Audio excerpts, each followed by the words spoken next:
since we're all gonna die, there's one more secret I feel I have to share with you.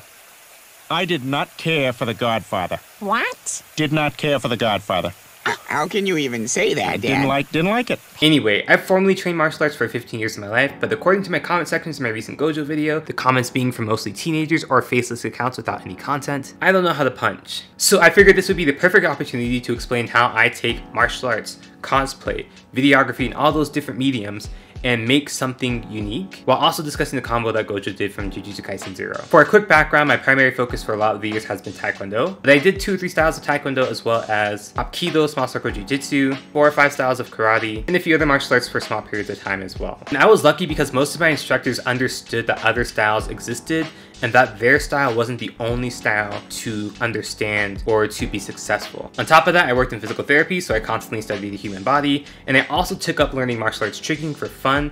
I wasn't that good at it, and I didn't do it too often, but all those things combined helped me to just rewire my brain and what I thought about fighting and martial arts, which allowed me to adapt that and create martial arts based cosplay content. So one fun fact that people often don't realize about me and my content is that I'm constantly changing my martial arts and my moves to match the characters and the mood. And that's what makes cosplay so fun for me, even if it's just a remake. Sometimes I'm doing moves I've never done before, sometimes I'm doing combinations that I never would have thought of, sometimes I'm doing things that make me really uncomfortable, but all for the sake of creating art and bringing a character to life. So if you ever think that I just made something up or did something that a character would never do, you're most likely the one who wasn't paying attention.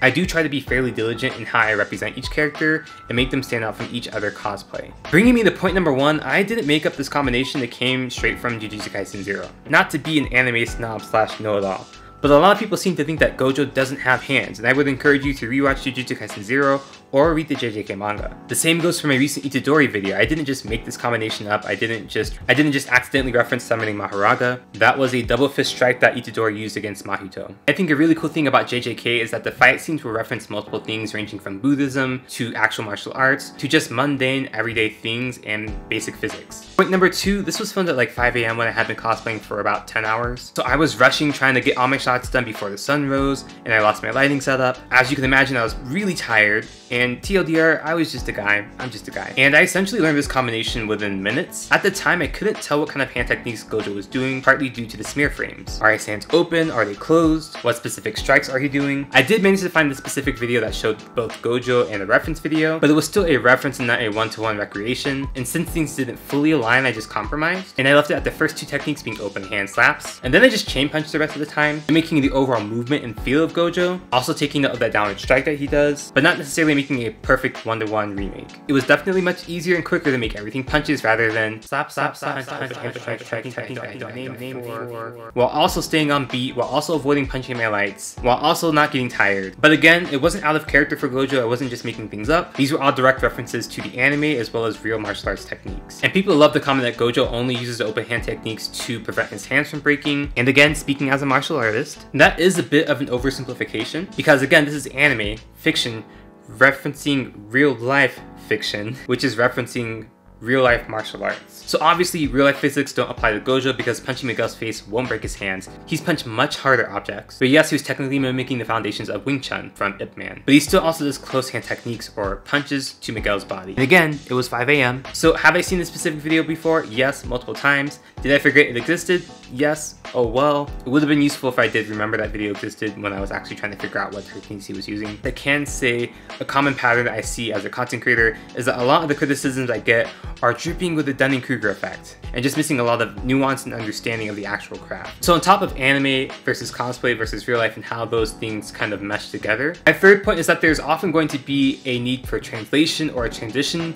when you're switching between mediums. Or if you don't make any changes, you're going to notice some nuances or things that look weird as you're switching between the different types of media. How will this look in real life? How will this look animated? Will the cosplay stay intact? Does the pacing look right when it's live action? And I can easily admit that me punching a camera straight on, doing a combination I just learned in cosplay, actively avoiding punching lights, not look as cool as flashy as a professionally made martial arts scene. I just assumed that more people than I expected would have the appropriate expectations. It was a very simple formula of, oh, let's take this moment in JJK, make it a POV, straight on, do a dope close-up, faraway action shot, and then a faraway VFX special shot, whatever. It was never about having the most optimal striking technique. It was never about showing how I actually fight in real life, which is not how I fight in real life.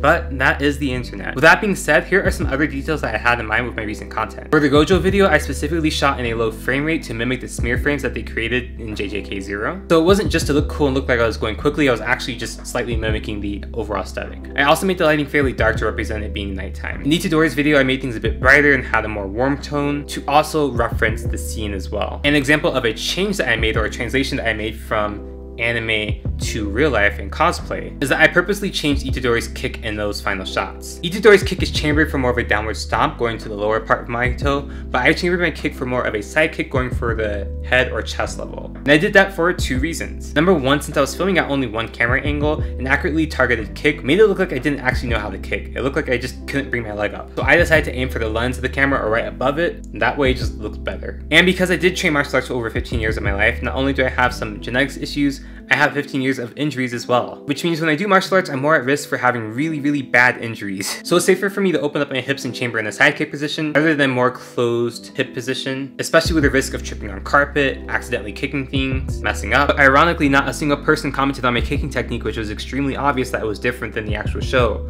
but I digress. For example, a person who's never trained martial arts in their life might think that you doing this is a really bad punch when really it is a hammer fist. A person might think that you're just simply slapping like a girl, when really a slapping is a perfectly fine martial arts technique. I do think because I present myself with a certain skill level or attention to detail, that people expect a certain amount of perfectionism from me. But when it comes to my mimicry, if you will, it's always a case-by-case scenario. Sometimes I will amp up the expressions and the things that I see in anime to make them more prominent in real life because I think it looks better and it's more appropriate. Other times I'll dial it back to make it a bit more realistic and have a bit more context, to make it less cartoony and have more context in real life. Other times I'll try to make it exactly like the show. It all just depends.